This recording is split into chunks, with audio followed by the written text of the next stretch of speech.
pirma, sveikinu su puikiu pasirodymu ir norim paklausti, tai kaip jums Druskininkuose publika? Nu ką, puikiai publika. Mes matėm puikius žmonės, gražius, kartu gėdančius, palaikančius. Džiaugiamės. Druskininkai iš vis tokie gražus miestas. Kaip jaučiatės, būdami tokio renginio dalimi?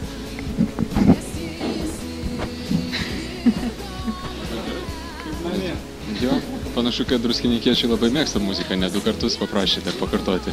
Mūsų porą giesmių dar atlikom papildomai. Mes jau naudojam 7 kartą sielose, tai iš tikrųjų Paulius teisus, jau ne pirmas kartas mums jau veteranai. Tai kokių emocijų pasisėmėt čia? Toliau kurti, toliau groti, nes kažkas palaiko ir kažkas su mumis kartu šlovina, tai reiškia ir atsakas.